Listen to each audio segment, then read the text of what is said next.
Hi everyone, sorry it's taken so long to get the next episode out. But anyway, here we have it. This is episode 4 of the Performance Exchange podcast. In this episode, we have Paddy Harrison, a PhD student and cycling coach at Loughborough University, as well as a good friend of mine. In this episode, we talk all about his research. We talk about some of the data that he presented at this year's Cycling Science conference, where we both presented. And we kind of go off topic a little bit on a few nuances around being a practitioner working with athletes. And of course, we explore his time working with the cycling team. So I hope you enjoyed this episode as much as I did, and kind of stay tuned for more. We have some fantastic podcasts lined up for you coming up. Nice to see you again as well. It's been a little while, as we've both been pretty busy, really.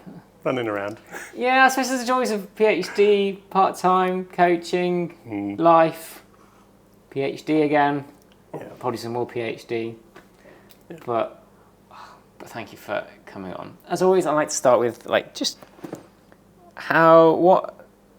us a little bit about yourself and kind of how you've ended up here today. Apart from obviously I asked you to come on, aside from the obvious, really. What kind of inspired your path to kind of do what you are doing today? So I think, zooming out way back, I did a bunch of different sports when I was growing up, kind of anything going. And then kind of when I was in sort of my mid-teens, decided to focus on squash. Was kind of my main thing, and got to a reasonably high level in squash, just outside 400 in the world. And at that time, I just started at Birmingham University and doing my undergrad in sport and exercise science. So that journey kind of within squash came to an end for various injury-related reasons and a couple of surgeries. And at that time, it was kind of, okay, well, what's going to be next? And that then transitioned into very much a coaching journey. I was always coached since I was probably 15, 16 on the squash side of things. Okay.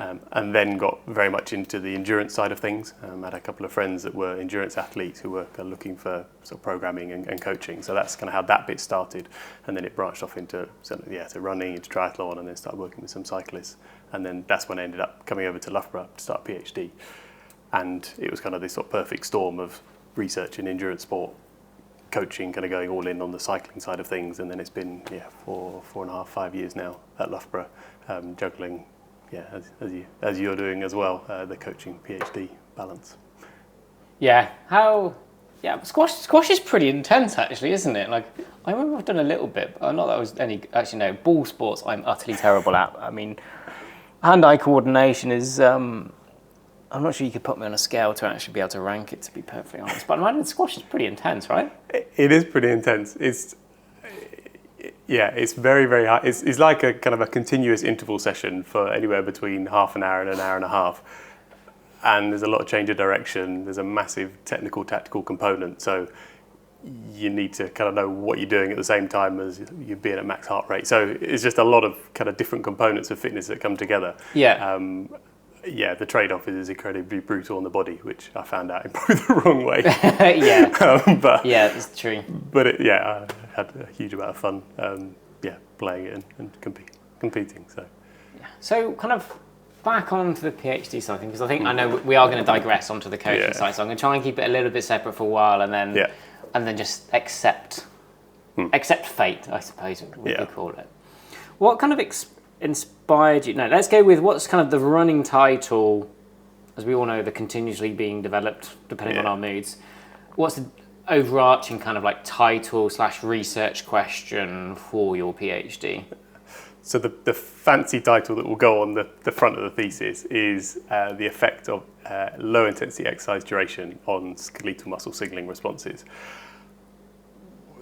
Going back to how we kind of started with this was very interested in training intensity distribution as a kind of broad overview of kind of how training is organised. Sort of 4 or 5 years ago when I got to Loughborough, and we were thinking, okay, well maybe we could do a study looking at, people do a training intervention, and one group does polarised training, the other does pyramidal training, and we could look at some adaptations there. And then I went down to a talk, it was at Oxford Brookes with Stephen Seiler, and he put this slide up on sort of midway through the talk, and it was this question of, if you had, say, 8 hours of low intensity training in a week, would you be better off doing 4 2-hour rides or 2 4-hour endurance rides? Yep. So you're both doing 8 hours of training, the total volume is exactly the same, the intensity is the same, but you're either doing more shorter sessions or less longer sessions. And the question essentially was, well, which way is a better way of organising training? And I think you could put various arguments forward for both. And ultimately, I think it's probably a combination of the two. But it got me thinking about, okay, well, how can we best organise low intensity training? Because we do so much research looking at, okay, how do we optimise high intensity training? Should we do micro intervals or long intervals or front loaded or sprint interval? And that kind of gets into your area of, okay, well, how does that... the good old W prime, like, you know, how long was that? Like 5 minutes before I could mention it, you know? Well, part of that, we can come back to that in a bit. And then we had to kind of narrow it down to, okay, what's one piece of this broader question that we can answer? We decided on duration. So the study is essentially looking at a 2-hour bout of exercise versus a 5-hour bout of exercise. Yep. And they're about 10 days, 2 weeks apart. They have muscle biopsies pre, post, and sort of 3 hours post-exercise after the 2-hour bout of exercise and the 5-hour bout of exercise. Yep. And what we're looking at is these acute signalling responses, which is essentially things within the muscle are talking to each other to coordinate, ultimately making more mitochondria or making more capillaries or making you better able to oxidize fat. So various adaptations within the muscle. It's what's happening immediately during and after exercise that might be sort of kick-starting that process. And are there any major differences when you do 2 or 5 hours? That was the kind of key question for the PhD. Oh, so what kind of... Obviously, some listeners not know, one of the elements with a PhD is that it has to be new and novel. My dog is whining in the background. Cooper, behave, please. We are filming a podcast, so if you could be quiet for a little bit, that'd be much appreciated. Otherwise, you can just continue and whine. Like, do you know what? I will get him out and we can just pause it.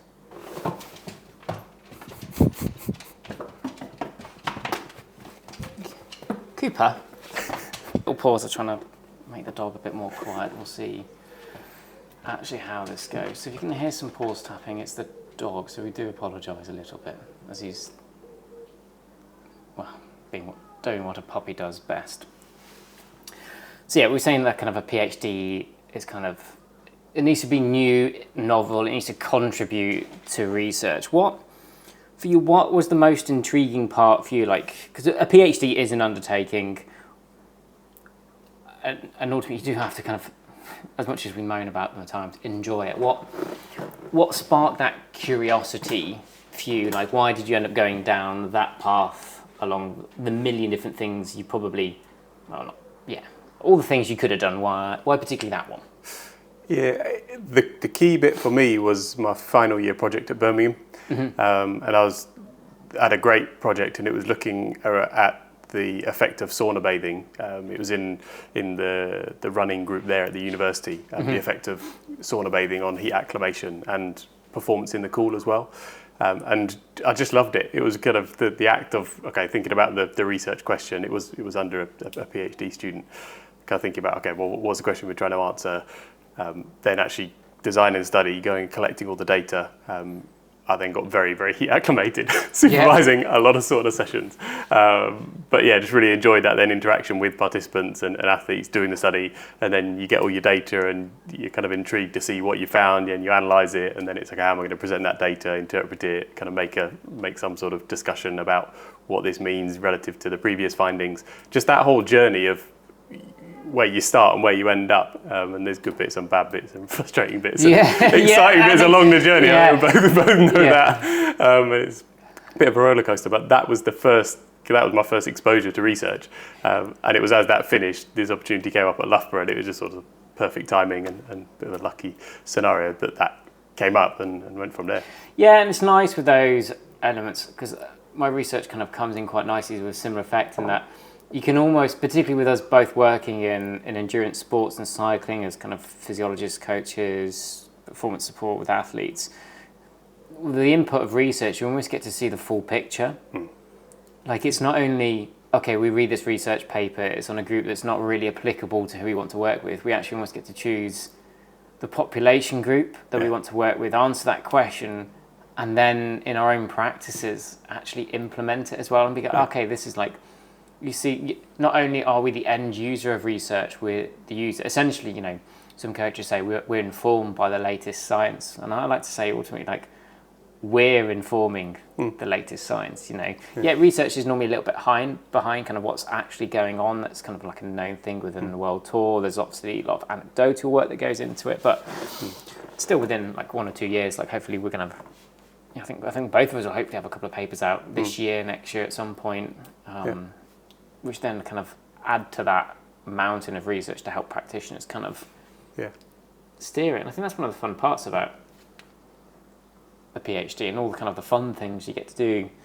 Like, you know, we both got to present our research this year at the Cycling Science conference, which, you know, gratefully Loughborough University does allow a conference budget for PhD students, which is kind of, it means we can go out without being in, because the conferences are expensive, and luckily the Cycling Science ones, it follows the tour every year round. They do go to some fantastic locations. Like last year we were in Bilbao, this year we're in Florence. So kind of what data from your PhD for everyone else, because I believe the abstracts are to be out today. I think so. 1st of August. 1st of August already. Wow. Or within the next couple of weeks. So we will actually post these in the description on Spotify where this will go. Cool stuff. But kind of give a snapshot of essentially what you presented, the findings, and kind of what can I do with that piece of wonderful information. Yeah, so this was the sort of first set of findings from the study that described. So that's the 2 hours and the 5 hours and these muscle biopsies and looking at what's going on in the muscle, the signaling pathways. So the layer that we looked at was, so you do a bout of exercise, a bunch of stuff goes whizzing around your muscle. There's a sort of first layer, and we call them kinases, but they're proteins that get activated that almost detect, okay, we're doing exercise now. And one of them is called AMPK, and there's one called CAMK, and there's one called P38, and they each do slightly different things and respond to slightly different signals within the muscle. And what we found was that after 5 hours of exercise, we saw an increase in AMPK activation or phosphorylation, but we didn't see that after 2 hours. So that was our kind of big difference between the two, was that you get this big increase in AMPK activation, which we think then almost speaks to something called PGC1 alpha, which some people kind of will have heard of, and then that hopefully is then going to generate the production of kind of more and better mitochondria and potentially capillaries as well. So yeah, we saw that 5 hours activated AMPK to a greater extent. We saw no increase in the phosphorylation of any of those markers after 2 hours, which was it interesting? Was it expected? The hypothesis was that 5 hours would lead to greater signaling responses than 2, but the fact that nothing happened after 2 hours was okay. Well, these were the people that were kind of regularly exposed to 2-3 hour endurance rides but weren't used to 4 or 5. So I guess the kind of takeaways were, okay, there's something going on with duration here. So extending some of your rides. If you're used to 3 hour rides, then probably putting in a 4 or 5 hour ride on a semi-regular basis would be good. If you're used to 4 or 5 hours and you're an elite cyclist, then maybe extend out to 7 or 8 hours once in a while. That's what intensity were these 2 and 5 hour rides done at as well? So these were 75% of LT1, which we defined as a 0.4 rise in blood lactate above baseline. So this is genuinely low intensity. It's probably bottom of, if you use a 5-zone model, probably bottom of zone 2. That was just to get people to actually finish the 5 hours, because they were literally sat on an ergometer for 5 hours is pretty grim. Some moan at just an hour on Zwift, let alone 5 hours on. And these bikes aren't the most. The pressure's constant on them as well. For those who haven't rode a load Excalibur, unlike your Tax Neos and your Kickers, where you do have a little bit of a break at the top and the bottom of the pedal stroke for the inertia side of things. These, it's a good flywheel, but it still does feel a good 10 to 20 watts harder than you might expect. I did a VO2 max because we were doing some checking between like a kicker validated against an SRM and the loads. So we did the same protocol VO2 max test, 24 hours apart. And I would have sworn down I was a good 25 watts higher on the kicker. They were within 2 watts, so I was quite disappointed. Yeah. Because I'm sure the kicker was high, but no, it was the same thing. It just felt incredibly hard. Yeah. And what I do remember from this video, there's one key finding that I found really interesting, which was the glycogen depletion. Because how much were you feeding? Because you were feeding through both the 2 and the 5 hour, weren't you? Yeah, so in both the 2 and the 5 hour, they had 60 grams per hour during both of those exercise bouts. So that's a decent amount of carbohydrate being taken on. It was a combination of gels and drinks, kind of glucose and fructose mixture. In terms of the muscle glycogen depletion, we saw after 2 hours there was about a sort of 50% depletion in muscle glycogen. So still a decent chunk of muscle glycogen gone. And after the 5 hour bout of exercise, it was around 75% depletion. So it was pretty low. And when you compare that to kind of other muscle glycogen data in the literature, they were pretty screwed by the end of that bout of exercise. And that's low intensity with decent carbohydrate feeding. So we had this discussion afterwards. You think, well, if that's happening after an relatively easy endurance ride, well, we need to be fueling these rides when people are out in the field. Yeah, and I think like moving away from isolation from like a single session as well, if that's the sort of depletion we get from low intensity from a 5 hour ride, so let's say we did that on Saturday, it highlights the importance of, well, one, you do need to fuel. Yeah. And actually fueling off the bike as well, because I think a lot of people maybe so, or maybe undervalue how incredibly important fueling is, particularly post as well. Especially, you get a lot of individuals that do try to want to cut weight, which is kind of a topic for another day. Because I'm sure you're the same. I'd rather have just a healthy athlete that has a good relationship with food, that eats what they need to eat, and enjoy it. It's always better to feel stronger than looking for every kind of gram that they can shed. Because essentially in the UK, we don't race up friggin' mountains. Like, we've got crits and flats. I think the biggest climb we might have is like 8 minutes, really. Yeah, you might do that longer than long, but if you're, lightweight, you're going to be quite ruined by all the flat guys by the time you get to the climb. So then you just can get spat. That's what happened to me when I was like racing. I was like lightweight. Yeah, CP power to weight was good, but I put on like 6-7 kilos from like 55, 56 to kind of low 60s, and felt just better. Yeah. I felt healthy and alive, to be honest. Like, I felt like a normal functioning like human being, really. But yeah, I was actually pretty amazed, shocked at how much the glycogen was depleted on such an easy intensity with fueling as well. Yeah, it was interesting. I was listening to a webinar with James Morton, Liverpool John Moores. Yeah. John Moores, Is Morton Moorham? Yeah. So he was talking about some of their previous work to look at this kind of train low, deliberately reducing carbohydrate intake to lower muscle glycogen, and then does that enhance the adaptations that you then get from exercise? But I guess one of the key findings there is it starting exercise with low glycogen, or is it just the glycogen that you end up at? And actually, we fed high carbohydrate the day before, so a standardized diet. They then came in, they had a kind of very, very solid breakfast with a bowl of cereal and a couple of bits of toast and jam and stuff. So it was kind of exactly as you would fuel a session. Yeah. They've then had good carbohydrate feeding in the session, and they've still ended up within an end muscle glycogen that would stimulate adaptation. So it's almost, do we need to start playing around with carbohydrate too much? Or actually, if you get the durations right, that's going to get you in that sort of zone anyway. I thought that was quite an interesting... Yeah, that's a really quite nice take on it, because you're always trying to get too complicated to then try and do X, Y, and Z to hit X glycogen threshold. But actually, I think your work proves it as well. It'd be nice to know what would be like the minimum dose. Like, I suppose I've had this with my own PhD as well. Once you've done a lot of things, I wish I did it that way. Or that'd be a great...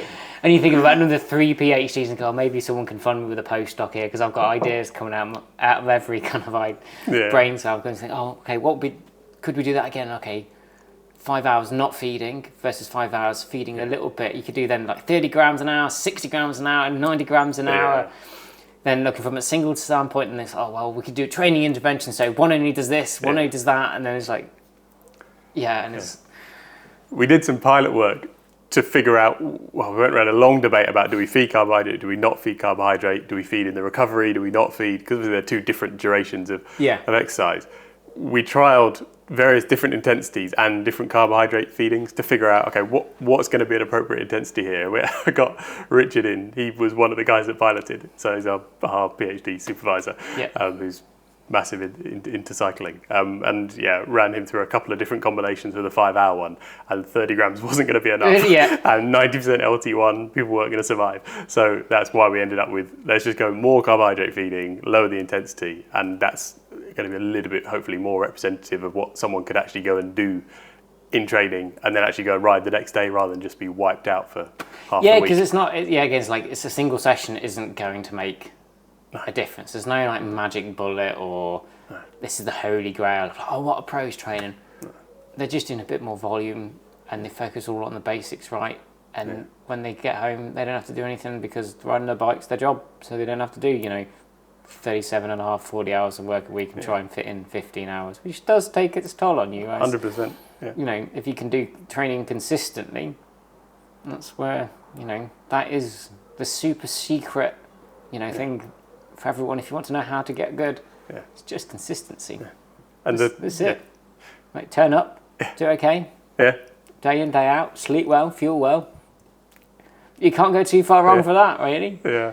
But I suppose that doesn't really sell on Instagram. Sleep well, eat well, and just do your training. Over a long enough period of time. Yeah. And I guess that's the trade-off, isn't it? It's, can you buy into the long game that there's a level of trust needed to go, I can stick with that for long enough to go, well, then I might find out whether it's going to work. You could smash intervals every day for 2 weeks, be in a hole, recover for a week, and you might be flying for 1 week. But that's just not going to work year round. Yeah, and this is where it does come into it. Like, it's not just kind of like, oh, just do training, any old training. There comes to a certain point, you need a certain amount of stimulus to be able to adapt from that as well. But getting that basic framework is key for everything. Like, it's optimizing your day in, day out performance, and then come race day, maximizing it. Is it? Go on. I was going to say, because it's always a nice question. What's the difference between optimization and maximization? This is always a nice debate to ask, because I think you can spin it in like multiple different ways. I think in sports science, really. There's a guy called Mike Joyner who's done loads of research on determinants of performance and marathon performance and all sorts, and he's got a training haiku, which is based around running, but you can just swap run for cycle. I think it's run many miles, some above race pace, rest once in a while, and it's just beautifully simple, and it's kind of, you can get that right for a long enough period of time, and there's fueling and other bits that have got to go into it, but I always kind of come back to that and think it's just deceptively simple, and it's fun, like your basic framework of periodization, like you can argue pyramidal polarization. Most of the time it's a blend. If you're a full-time athlete, naturally it is probably going to creep to a more polarised model. If you're doing 30 hours, well, you can't really spend 20 hours of those above zone 4. You can try. It won't last very long. No, you might get a good week out of it, but cycling is an aerobic sport, and you need to do aerobic things, which is like long miles, really. I think, and I like the idea of like whatever your kind of like base mileage or base hours is, say normal training, but your longest hours are like 3 to 4 hours. Probably is good to chuck in 5 or 6, which is what, when I started doing, I used to love doing normal training hours through the week, and then every couple of weeks I'd chuck in like a stupid ride. Not really a stupid ride, but it'd be like 5 to 6. I'd ride out to a group ride, which would be an hour and a half, do 4 hours with them. Pray it's a tailwind home. Which actually, where I used to live by, it was 80% of the chance it was always kind of, it was a tailwind home, which did make me feel like absolutely amazing when I was crawling, but tapping out crawling at 20, 23 mile an hour was nice, and I definitely felt far better for it in that kind of like long endurance rides, because it's you need to push that stimulus a little bit, like some will call it overreaching, functional overreaching, kind of, but it's kind of having those pathways, you'd say, those pathways activated, really. blend of sports science and physiology more than anything. Yeah. I think it's interesting. I was going to see so I think we're going to be slightly biased on this, but kind of that balance within like physiologists, cyclists. I feel like physiologists kind of blend into cycling coach, which I think is quite a multifaceted kind of element of what they actually do. Some more data science, some more physiology, environmental support, some more go into the biomechanics, bike fitting side, some elements kind of go to the S&C side. I think it's nice to see we are seeing more separation between those particular disciplines, but I do feel like physiology and cycling coach seems to kind of all encompassing. Yeah. What's your opinion on both kind of experience and qualifications, and what do you think matters where and when? Yeah, good question. Like, what do you think one gives you over? I mean, we're going to be biased here. We get both, but yeah. I think it's the classic art and science is the classic way of splitting this argument. And yeah, ideally you've got both. Everyone's going to have a slight bias. Ex-riders are going to have a slight probably bias towards they've done the thing. Yeah. And depending on what level they've done it to, they've got experiences they can draw on and probably a very good technical skill set and a tactical understanding of how racing is done. Someone with a little bit more academic background probably going to be a little bit stronger on the kind of mechanistic side of how things happen and why certain types of training or interventions might work. Mm-hmm. I think, ultimately having some grounding of the kind of fundamentals of how the human body works and human performance is useful. I do think having an understanding of how and why things happen in the body is useful when problems then come up or decision making comes up, because rather than just going, oh no, that person said to do that or the textbook says to do this, there's nearly always a context component to this. Yes. So for that specific athlete, why might that be happening, or why might we need to tweak it for them? And I think having some understanding of why that might be happening is really useful. And then there's the classic, well, you could have the best plan in the world, but if you can't get anyone to do it and you can't communicate it, then it ain't going to happen. So the communication, the trust, and all that sort of stuff is then how you actually get the thing to go and happen in the real world. Yeah, I do think nowadays you are getting more the blend of the two. I do get the impression, like previously it has been more split, kind of you get your white coat physiologists, which almost can't speak the athlete's language. Yeah. Then you get the coach that can't speak the scientist language. I mean, it's quite rudimentarily put, I suppose. But I was going to say, one of the things, you see a lot of like tool jobs these days, well, you don't see a lot of them, I should say, but when they do pop up, even like pro-conti based, and there is a requirement for like a master's or a PhD, and there are so many courses you can do these days. I think it's not necessarily having the doctoral qualification is what is the tick box. It's if you can survive and get through a PhD, it's all the problem solving, asking the questions, understanding what it is you need, acknowledging stuff that you don't know as well. Yeah. And I think that's kind of, sometimes you can have naivety in like, if you don't know it, then you don't know it. Yeah. And you just like, you don't have to have always, I can come away with conversations going, geez, I know a lot less now. Yeah. And being comfortable, getting more comfortable is probably like at not knowing so much about certain things. As a PhD, you do have a very particular like niche area. Yeah. But you can acknowledge everyone else's expertise in that. I think that's kind of some areas that people often forget about. The value of a PhD brings is that different way of thinking. It's a logical process, and using data, whether you're collecting, objective data, subjective data of an athlete to make informed decisions rather than going off gut feeling or, X says this, Y says that, I read this somewhere. I think that's where, and I think it's down to the individual as well, like having that blend. Yeah. But I am finding it like more, and it's become more prevalent, I think, with teams, job positions. It's generally masters an absolute minimum. Yeah. For most I've seen, PhD generally will put you above, plus that experience, I think, as well. Yeah. So kind of so we've gone through the research side of stuff. Obviously you're doing yours part-time and you are working with, and have worked with, the Loughborough Lightning team. How's your role evolved within that? And just give a bit of a synopsis of kind of what it's like more than anything. Yeah, so I guess the sort of big umbrella of performance cycling at Loughborough is the Loughborough Cycling Academy. So that has got sort of various strands to it, but there's a performance program for student athletes. So there's a men's and a women's squad there, who are fully supported athletes with coaching provision, and then I guess an interdisciplinary team that support those riders. So that would be nutrition, strength and conditioning, physio, performance lifestyle, psychologist. So there's essentially a team of people and a kind of coach helping to coordinate for the athlete around both the men's and the women's squad.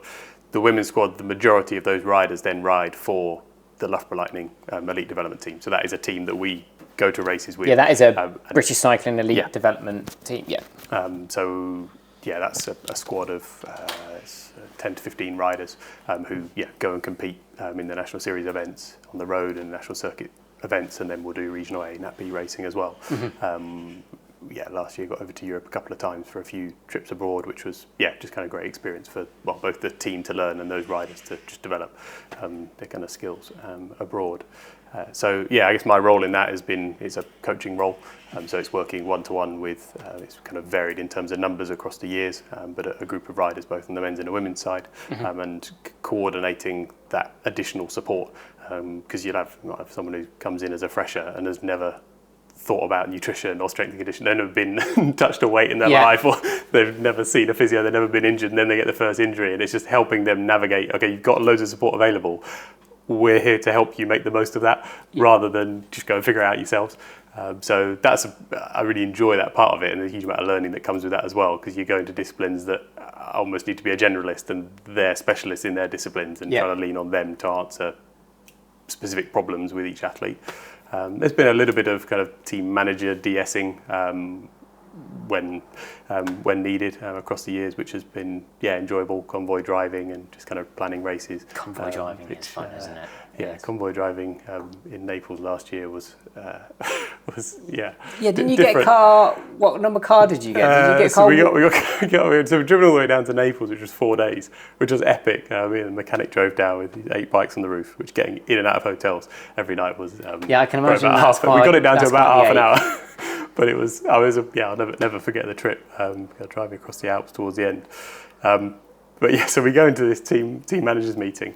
We sat there, and most of it's in Italian. Then there's a sort of broken English version afterwards, kind of every couple of minutes to kind of catch up for the non-Italian speakers.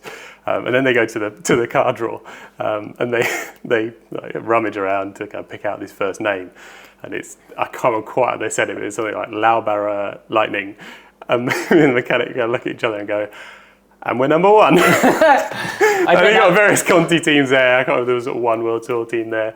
I was like, okay, right. And Loughborough Lightning are number one. So it was brilliant fun. We kind of flying through these small Italian villages at 50k an hour, and then down mountain descents and stuff. So no, it was a lot of fun, but it was certainly a baptism of fire driving abroad. I bet. Has your role changed much over the years? Has there been much blend with the PhD element into it, or is that kind of just more developed into your own kind of like coaching practice and ethos, I suppose? Has they been directly blended, or is it just kind of more naturally just come with, I suppose, curiosity more than anything? Yeah, I'd say they've. There's 8 biopsies in my study, so I felt quite strongly that I shouldn't be asking athletes that I work with directly. And to be honest, even athletes, if they wanted to come forward and do it, great. But 8 certainly wouldn't. Because it's 4 in one go, isn't it? 4 on one day and then 4 on another day. Blood samples, if people are comfortable with blood, I feel a little bit easier about asking, say, athletes to come in for blood. Capillaries or venipuncture, or like for putting a cannula in, I don't think it's too bad. But a biopsy is, I do think there is a bad rep for muscle biopsies. Yeah. And I can happily say this because I've had one. Actually, because I think a bit of me is still in the freezer somewhere. You're in row A4. And I think people have this idea that we just tear open a leg, whereas actually it is a painless procedure. It's slightly uncomfortable at times. Yeah. But for those that don't know, the area is cleaned. We don't do it. We're not trusted. Our supervisor, Dr. Richard Ferguson, does them, which I think puts a lot of people at ease. Yeah, I've probably done 1,000 plus now. Oh yeah, he's done loads. But it is done under local anaesthetic. So the only bit you feel is the first scratch from the first injection, which is to numb everything. You have something a little bit deeper, wait for that to take effect. There's a small incision about the size, the width of your small nail potentially. Yeah, maybe 2 centimetres, 3 centimetres? Yeah, probably 2. Yeah. Which then cuts through the skin, which you don't feel, like you don't even know it's happened actually. No.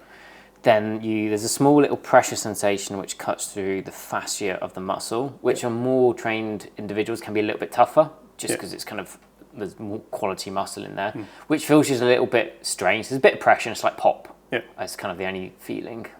Like you've knocked something that you weren't expecting. Then obviously biopsy needle goes in, but it kind of more separates the fibres. The needle itself isn't what takes the fibre. No. There's actually a little cut through the bottom of the needle where it then goes under suction. So I'm stood there with my syringe and tube, and Fo goes, yep. I'm like, okay. Put under like suction, which it pulls the fibres into it, and the little kind of the other needle that kind of goes inside the needle is then what snips the muscle, and it keeps under pressure to get a couple of samples in. It'll probably take in grams. So about 0.1 grams. Yeah, so you get about 100 to 150 milligrams of muscle. So I'll say 0.1 of them. I mean, it's like a pea chopped in half. Yeah, like imagine a tiny bit of like mince. Yeah. And then it's all steri-stripped up, so it's not even stitches. No. Bandage pressure, and it just feels like a dead leg for 24 hours, really. Yeah. And then you don't feel it normally after 72 hours. It just feels a little bit like.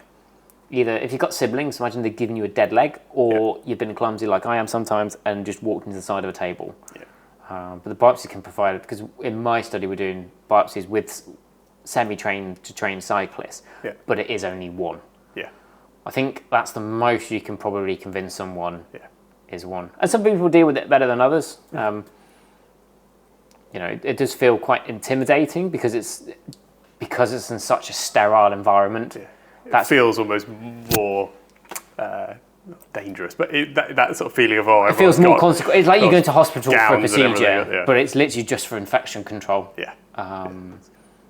Whereas there are a couple of other, because we use the Bergerstorm needles. Yeah. And if anyone does know about biopsies, they're good. Think of the size of a biro. It's probably about right, but it isn't painful. Yeah. So if you do get opportunity, it'll be quite cool because you will get the data once it gets analysed. Because in my study, we are looking at W prime recovery, reconstitution. We've individualised it. We want to know kind of the capillary contacts and the number of type 1 and type 2 muscle fibres associated with that, and a couple of other markers such like citrate synthase activity and some mitochondrial function work if we can get the analysis done quick, because that one has to be prepped and done straight away. Yeah. And I don't do it, thankfully. But it takes 8 hours to run. Yeah, lucky there. It's not a pleasant process to run. But that's the joys of having a really good research environment at a university, which I am incredibly grateful for. And muscle biopsies are pretty cool. You get some awesome data from it. Like, where else could you find out if you're more type 1 or type 2? It's literally the only way. Yeah, you can do non-invasive, but which is based on averages, Z scores and stuff. Like, you can make a reasonable inference. You'll kind of know, but it's just quite interesting. Yeah, because we literally do count the amount of muscle fibers from a sample. Yeah. There's some pretty cool science. It's fun. Like, physiology isn't just, as I call it sometimes, running around and colouring things in. It does get quite deep at times, and I do think it's quite good fun.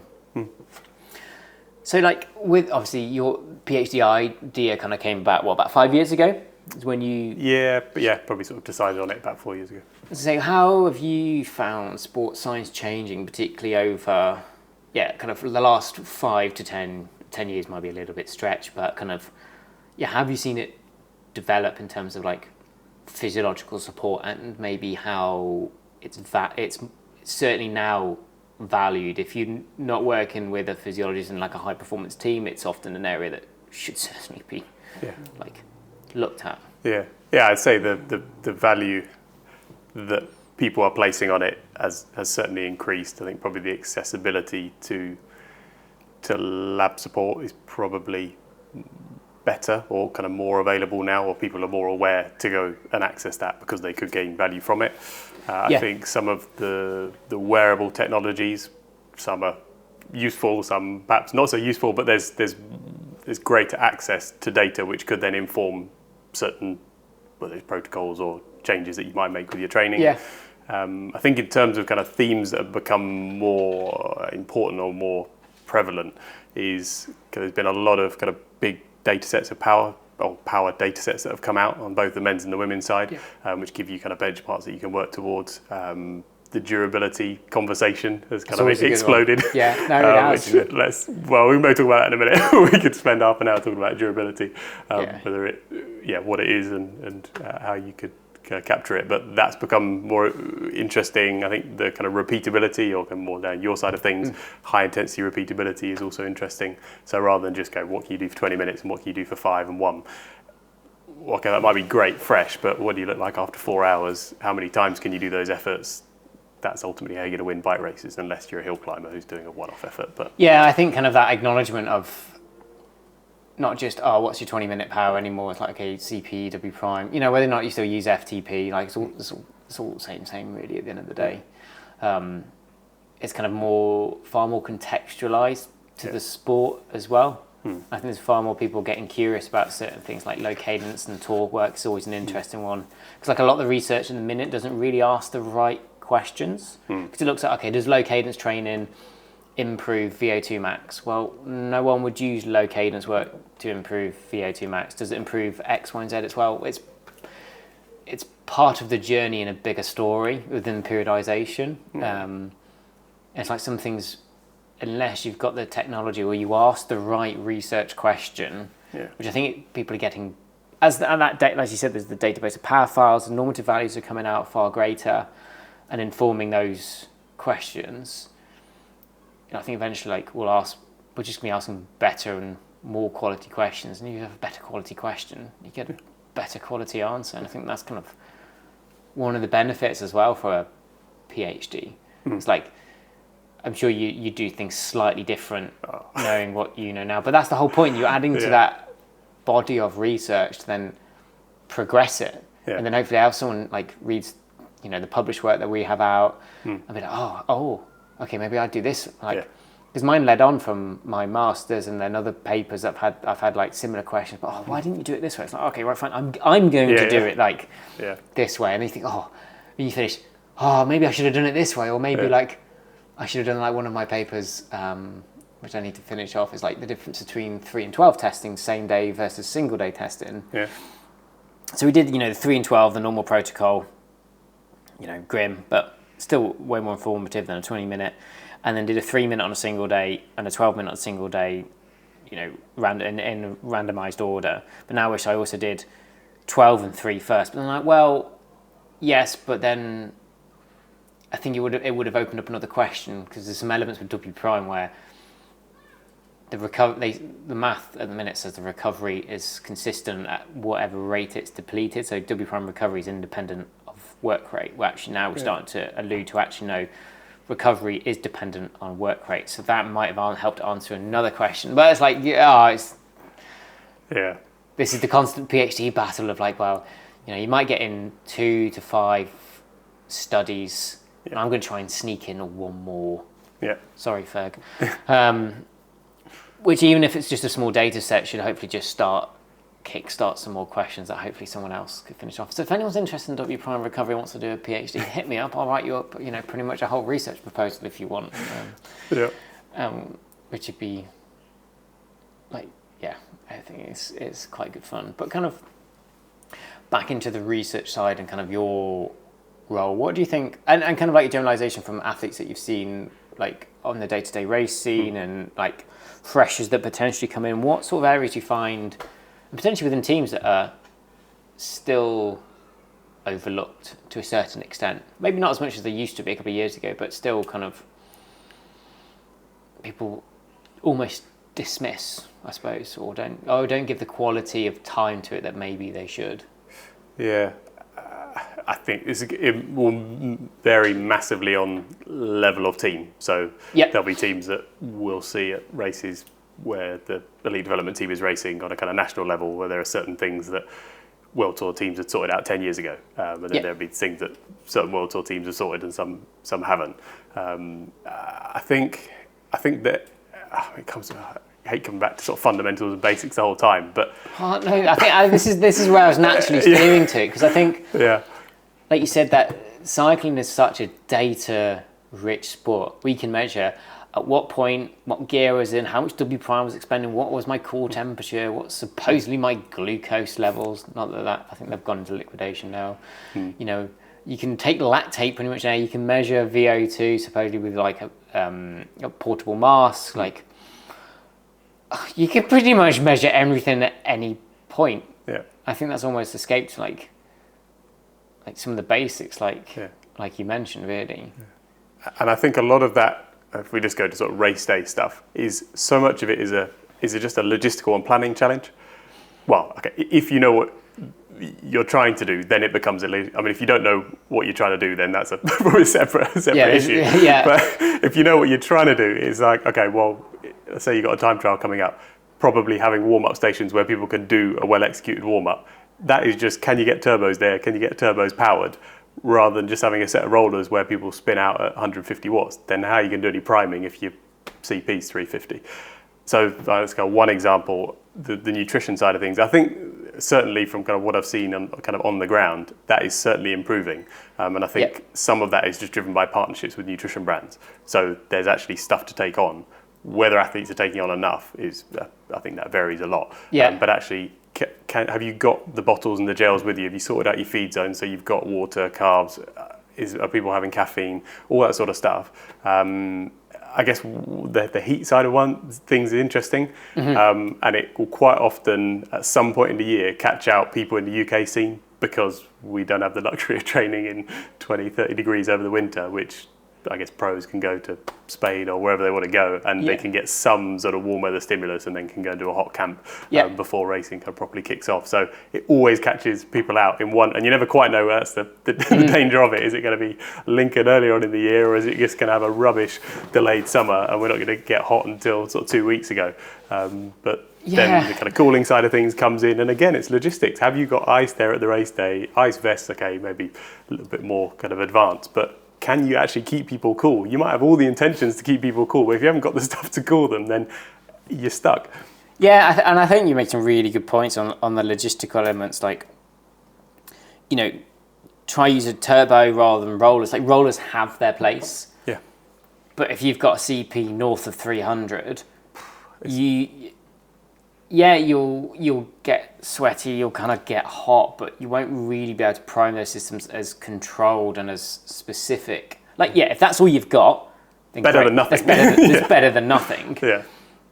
But like, if you can go through the energy systems, kind of warm up, you'll go through the zones rather than energy systems, and kind of like, and it's a bit of time for you to get in the zone as well. People forget the benefits of warm-up isn't just from a performance point of view, it's a pre-performance routine. It gets you into the zone. You kind of know you can time it out. So actually, if my race is at 6, I know I need to be off the turbo at 20 to 6 or etc. Like, that's that normality into your pre-performance routine that you know, because then you can just work backwards rather than be rushing around because you'll use nervous energy. It's like, it's basic logistical, like race day planning. I used to literally, when I was racing mountain bikes, I'd write it out the night before, a couple of days, and just have this, because the racing was always the same time.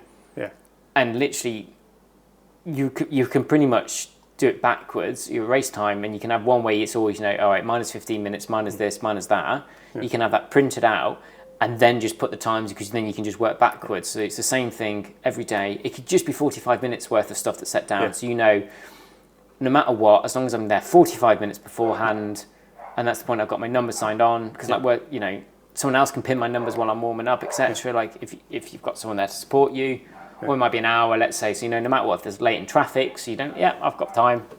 Always leave a little bit earlier than you need to, so you don't rush. I don't like rushing now. I've decided I'm too old to rush. I'll just if I'm going to miss it, I'm going to miss it. Like, so be it. I think like the heat ones, I don't find we do quite a bit of heat work with athletes. We have we're slowly now developing SOPs, so standard operating procedure for certain things. So if we're going to do lactate testing, this is the same what we do, this is why we do it. I have some sort of kind of objective backing to why. Some heat-based stuff of various things, so all athletes, there'll be one that fits all athletes. And forget that actually heat training isn't just for performance benefits in the heat. You can have adaptations for temperate conditions as well. Because I was fortunate when I was doing my masters, we were doing lots of heat stuff. So I was like, oh, can I just chuck in my rollers? And first couple of times, my God, I was like 200 watts. I did have resistance rollers because I have just slated rollers to a certain extent. I had resistance watts, so you could like sit at 300 watts. It would be a bit different, but it did the job.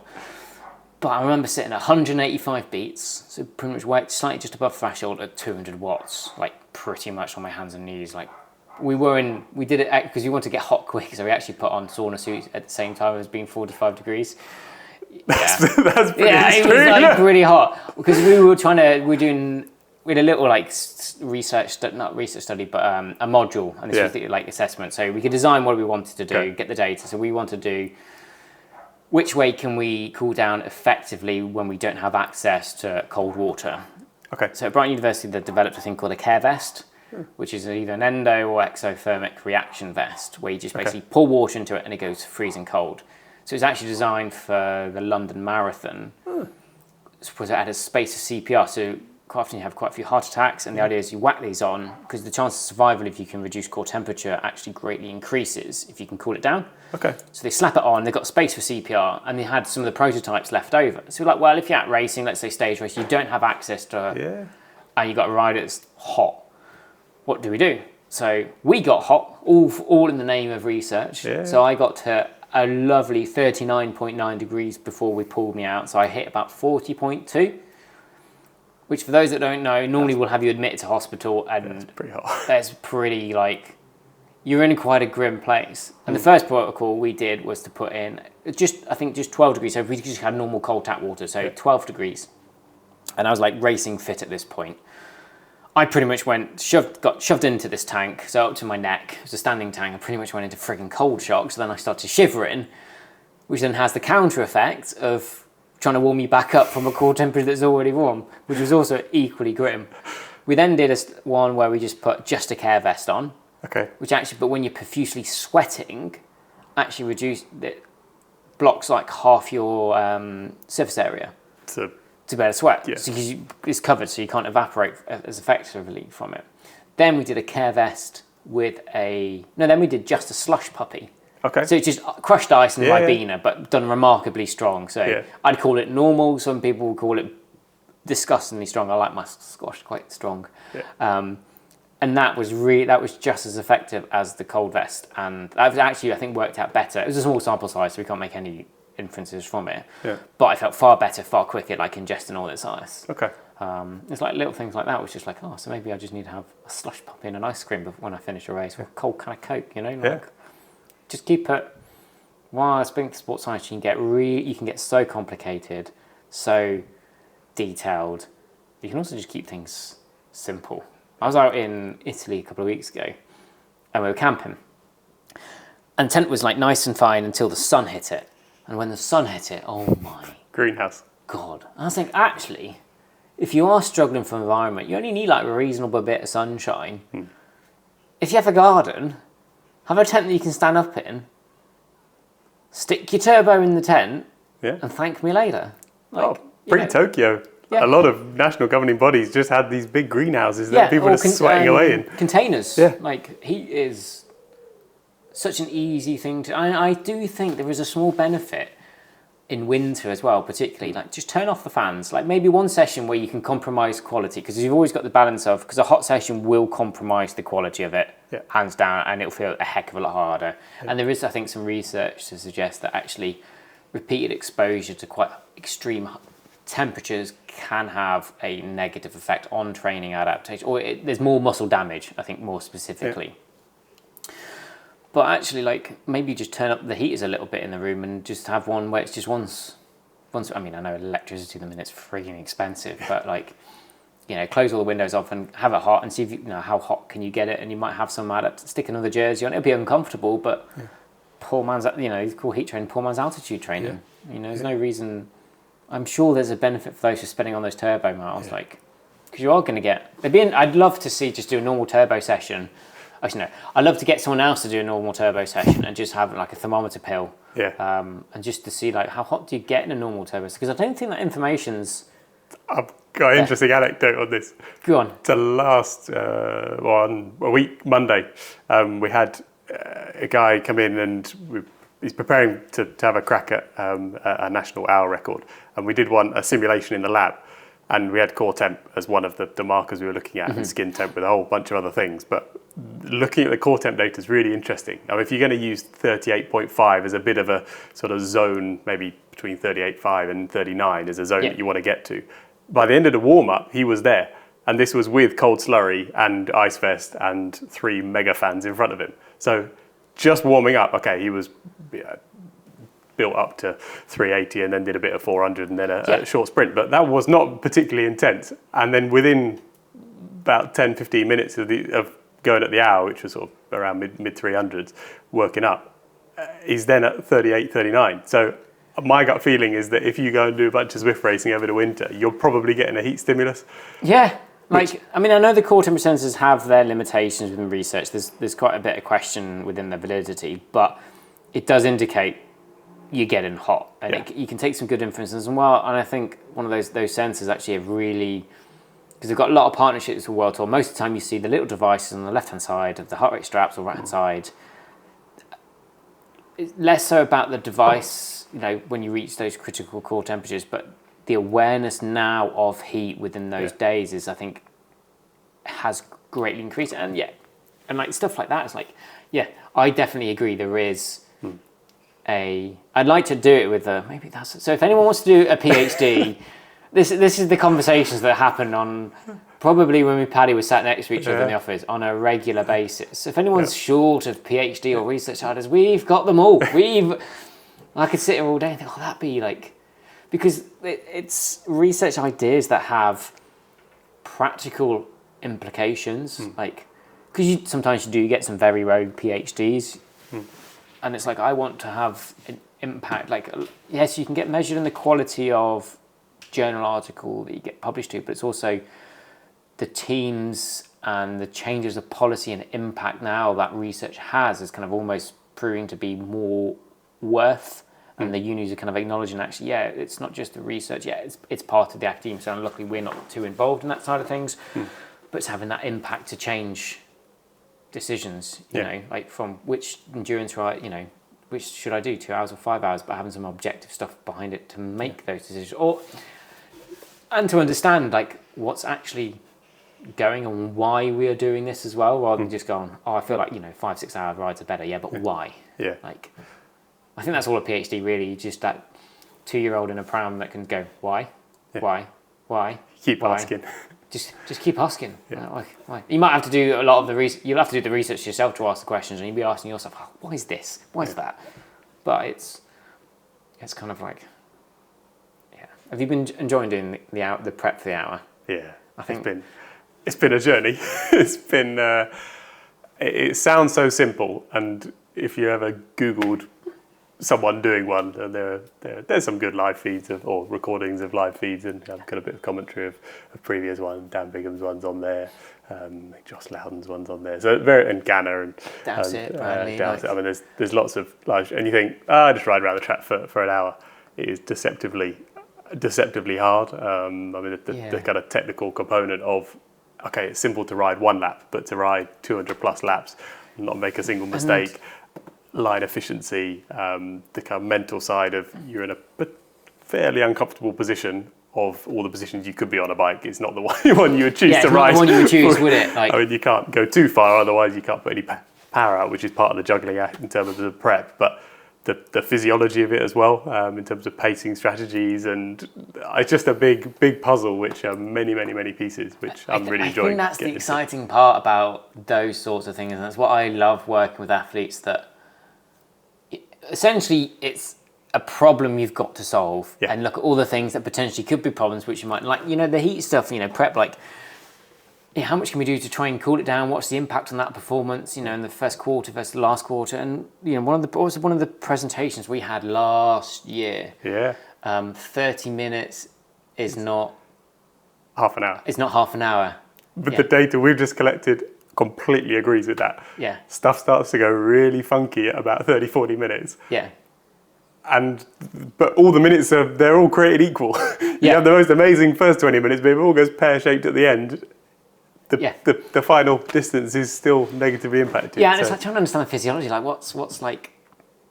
Oh, it's just fucking good fun, really. Like that's what I mean. I have a few athletes on the track side of stuff. Like, because I do quite a bit of work within the para side of things, and it's like you have to think totally outside the box. You got to take in the conditions as well, then the performance demands, and all the other things that they do in their day-to-day life, whether they're full-time, not full-time, and all the kind of logistics then that go with that. And like, okay, you know, the fact they've got like bike and turbo, that can be tiring for them. It's like, okay, what else can we do to try and mitigate that, to, you know, optimize performance so they can maximize their effort? Oh, it's just good.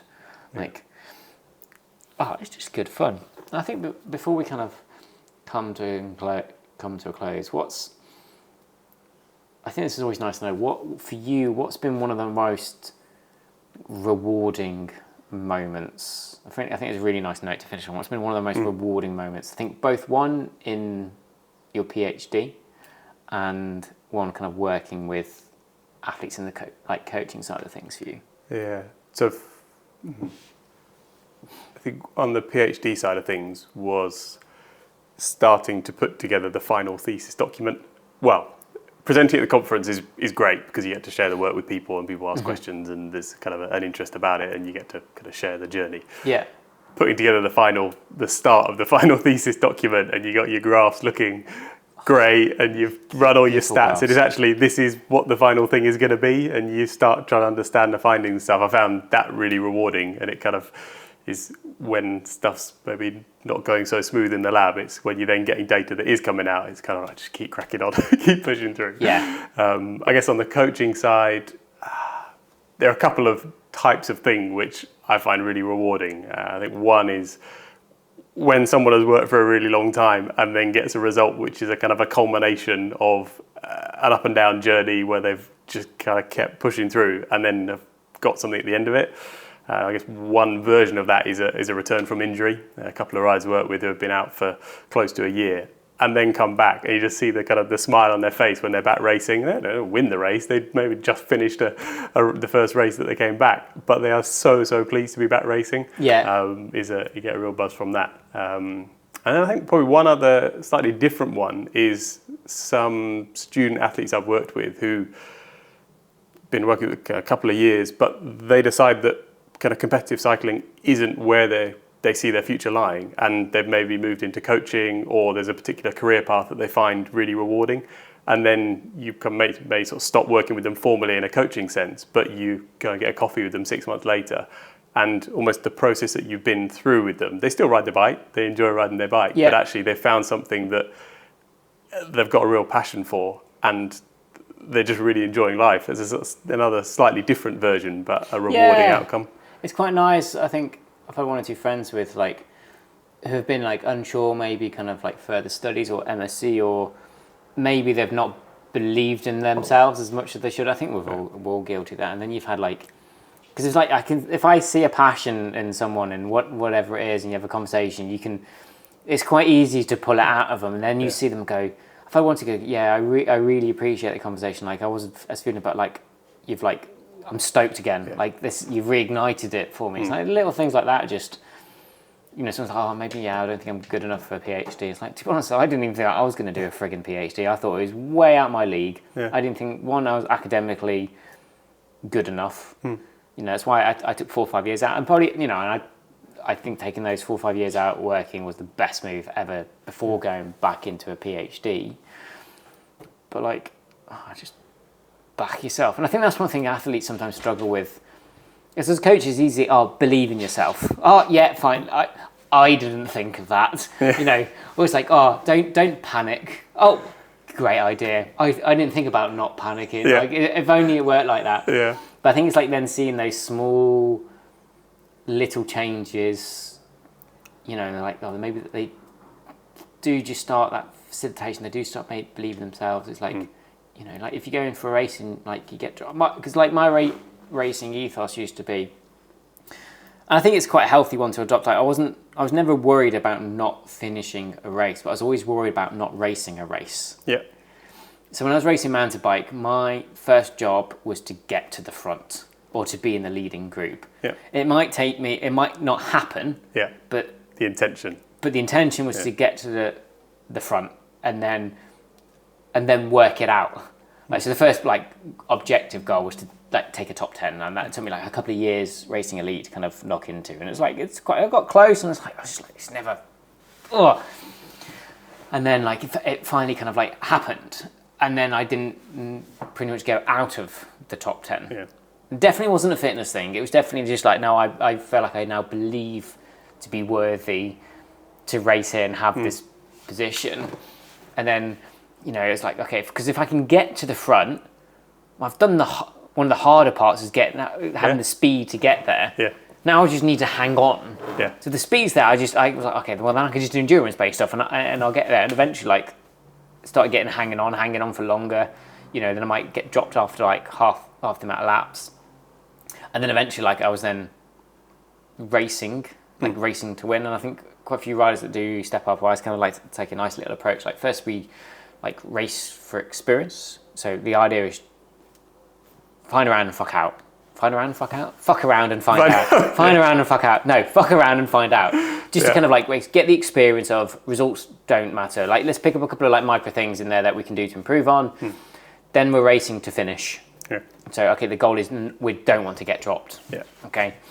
Then it's racing to perform. So, okay, our goal is top 20. Yeah.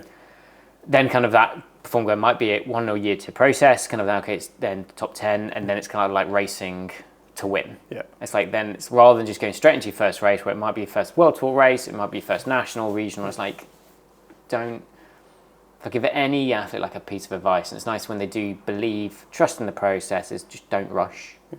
I think because cyclists or people, humans are inherently impatient, I think, and because cycling is such an aerobic sport, it does take that. We've proved it. It's not 2 hour rides. You've got to do your 4 hour, 5 hour ride. So it's just patience on the bike, and I think that's what gets a lot of people. It's just not rushing really. Yeah, I was just writing in my literature review this morning. There was a paper that looked at similar to the muscle biopsy stuff that you'll be looking at in terms of capillary contacts and number of capillaries within the muscle. Yeah, I'm not looking forward to analysing that. Originally, Ferguson said he was going to do it. He's very quickly backtracked out of that. I'm not surprised. You're going to be counting dots on a screen for a lot of time. Yeah. Yeah, and I don't think I won't have my Supermaster students for that either. So get some undergrads next year. Yeah, maybe get some undergraduates. But I want to design this next durability, repeatability study, looking at W prime depletion rates. Yeah. So the magnitude of work rate, and then repeating that over 3 hours as well, looking at economy and efficiency and some other performance metrics as well to look at how W prime recovery changes acutely and chronically within a ride as well. Yeah. So I need to design that to get it into ethics ready for October. So we can go to ethics end of September. That should be or end of August. August is probably more realistic because there's no biopsy, so there shouldn't be too much. It's just a lot of writing. But anyway, sorry, you were saying. So they took, it was a group of, they had a couple of different groups. So one group was a group of, they were pro cyclists who were 21. So I think they've been racing kind of at a reasonable level for 3 years. And then they had another group which were 25 and had been racing for 7 or 8 years. Mm-hmm. And it was just a cross-sectional study. And they looked at the number of capillaries, average number of capillaries in that group age 21. Yeah. And then the number of capillaries in the group age 25. And there was a 35% increase in the number of capillary contacts or something in the older group. Yeah. And I just did some very, very, very crude maths. So call it 36% across 4 years, so 9% a year. Yeah. Let's say they did about 800 to 1,000 hours, so call it 900 hours of training just to make this easy. Yeah. I like easy, simple and easy work. But essentially, if you work it back, it would, super crude, work out to about 0.01% improvement in capillary contacts per hour of riding done. I mean, obviously, it doesn't exactly work like that. Some will give you more bang for your buck than others. But it was just this kind of, that's really slow. But if you keep at it long enough, genetics plays a role, and we can't ignore that. But if you just keep chipping away, compound effect. these things should happen. Yeah. We can't tell you should. when it's going to happen. It might not happen, but it's kind of, are you willing to go on that journey to see if it might happen?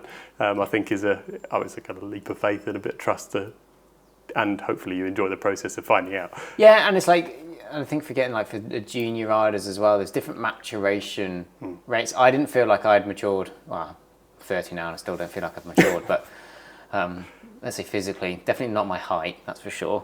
But I didn't feel like there until like 23. Yeah. And I was a decent junior. But then the thing I find most interesting, like the numbers I had as a junior, and I still, I can say I was racing against like Van der Poel, Wout van Aert in a couple of World Cups that I did. I think my best result was like 3 minutes 20 seconds behind Van der Poel. So like I wasn't terrible in terms of performance or numbers. But like my threshold was probably like 280 watts. Yeah. My 5 minute power is probably 320 watts. And I'm just thinking those numbers today as well are almost like, you got junior riders knocking north of 300. It's like, I do think that access to performance data, it has, because I remember when power meters kind of were more commercially available. I remember my big first fat power tap pub that was well over £1,000 to buy. Yeah. I do think that knowledge is now, like, if you'd said to someone about lactate 1 and lactate 2, more and more people now, oh yeah, this is that, that's that, There's lots of definitions for them, which is a podcast on its very self. We'll do that another time. And probably quite a dull and boring one, but 2 performance markers that we typically take. How you take them, totally up to you, but this is going to be baseline 0.4, 0.5. I wouldn't really use anything other than that, because otherwise I didn't really think it's realistic of, well, lactate's going up past that point. It's past the standard level of the machine, so you can use 1 or 2. You're probably going to be a bit too hard, to be honest. But that's like more ingrained now. Like people are aware of carbohydrates, heat. Like, I'm being intrigued. What do you think is going to be the next buzz? Or fad's not the right word, but kind of like performance investment over the next, let's say, 5 years or so.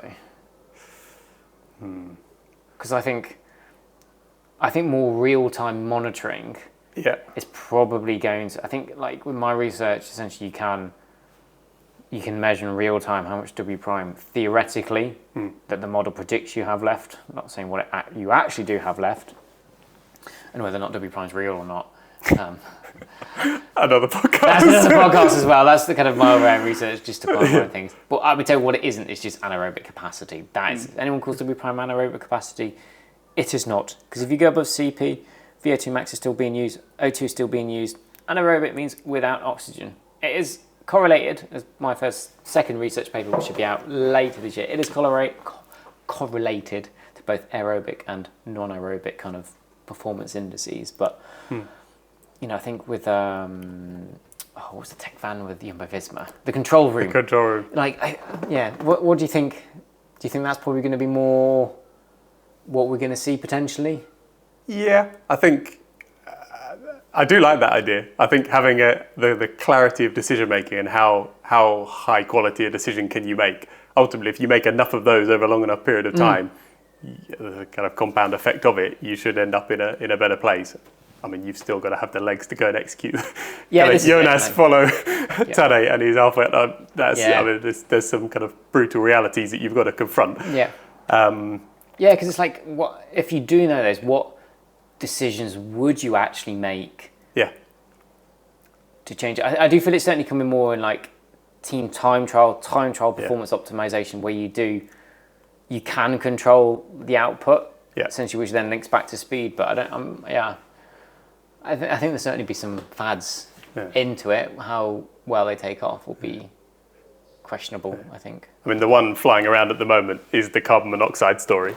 Oh God, we'll go there very quickly. I think so. I mean, there's the rebreathing technique, which I think it's got a little bit messy and was going to need some clarity of what. There are 2 separate things being discussed, and one is a technique to measure total hemoglobin mass within the body, which is quite standard practice. Loads of people. I mean, if people knew how many people did that, it would almost normalise it. National governing bodies use it post altitude camp all the time. So that's not, I wouldn't say that's particularly controversial. No. I mean, if you get anything with carbon monoxide wrong, then it's it can be very consequential, yeah. But that as a technique, when Telly said, yeah, no, I did it before an altitude camp once, I don't think that's weird. That's not a weird thing to do. How you measure hemoglobin mass. Yeah. The using it as a training intervention, that's where it gets a bit more interesting. And whether you can breathe in an amount of carbon monoxide, say in the morning, and essentially get a sort of an altitude type response in terms of building more hemoglobin mass within the body. Yeah. You might then breathe in a bit more after lunch. Yeah, because essentially because how many more times affinity is carbon monoxide than oxygen? I can't remember what the exact number is. It's a lot. But it binds, it's going to bind instead of... Yeah. And essentially you've just got, of the hemoglobin that's flying around, a lot of it is bound to carbon monoxide. So the body's going, oh, okay, this is a bit weird. I need to respond to this. And there's some data out there showing when they've done this at sea level, an altitude type response. So an improvement in because hemoglobin mass. You're limiting your O2 availability, which altitude does in a different way. They've also tried it where people have gone to altitude, then layered carbon monoxide breathing on top of altitude and seen an even greater response. Yeah. Whether any teams, I don't know anyone who's directly using it. I've spoken to people who have thought about using it and gone, it's dodgy, isn't probably risk reward controversy. Yeah, because it was presented at this year's Psych and Science, where they had been using it with a team, or they'd been doing research at the altitude, which I think started with Tadej's kind of performance as well. It sparked this debate on Instagram that people literally are inhaling it. Yeah. I will say, don't do this because these are done in a very controlled environment with amounts specific to the individuals as well. But it does seem to be being used. But I wouldn't be surprised if it gets banned. Yeah. Less so from a performance enhancing point, but actually more from for everyone that can't see, this is Cooper. He's decided he doesn't want to sleep anymore and wants to get involved in the podcast, but he's quite happy on my knee. Just from an athlete safety point of view, because I should remember, because there are 3 ways in which something can get banned for anti-doping, and one of it is implications to health. Yeah. Because it's not just about performance enhancement, which goes against the rules of the sport, but actually like athlete health, like all these interventions, like heat we can monitor pretty well before it goes wrong, and we can rectify it when it does go wrong relatively easy. Yeah. Whereas carbon monoxide, there's a very short space of time, talking minutes, if it goes wrong, and if it goes wrong, it goes wrong. Yeah. But it is the logistics of doing it would also be just monumentally complex, but you'd need at least one doctor there doing it. Yeah. It's like, where are you storing your carbon monoxide? Are you taking it up the side of a mountain to altitude? It's just the safety precautions that would need to be in place, because you get it wrong once and someone's dead. So that is almost just that alone should go, that is literally really the consequence of it. Like, get it wrong, you're dead. Yeah. This might be the title of the podcast, The Performance Benefits of Carbon Monoxide, but you got to listen to the entire thing to get however long through to. Oh, we've done it's an hour and 18 minutes. So if you've made it this far, you'll be clued up on carbon monoxide. Carbon monoxide. I think that's probably quite a good note. Yeah. Quite a nice note to leave it, eh? Yeah. So, Paddy, thank you so much for putting it with me, and Cooper, hello, on today's podcast. I'm sure we'll probably get you on again. So I think it might be nice to go through the hour record. Yeah.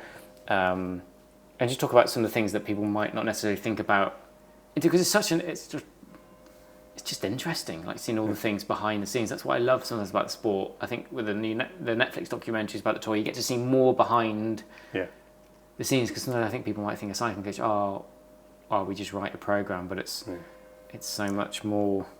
It's so much more than that, I think. But no, it's been an absolute pleasure, and it's not rained, so I've not had to close the windows, which has been nice.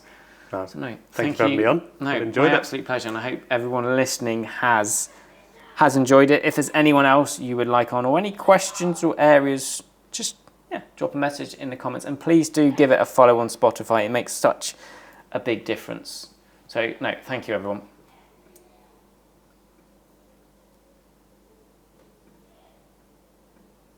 Done. Nice one. Well, I'll turn the camera off and then to find out that none of it's recorded. Let's start again.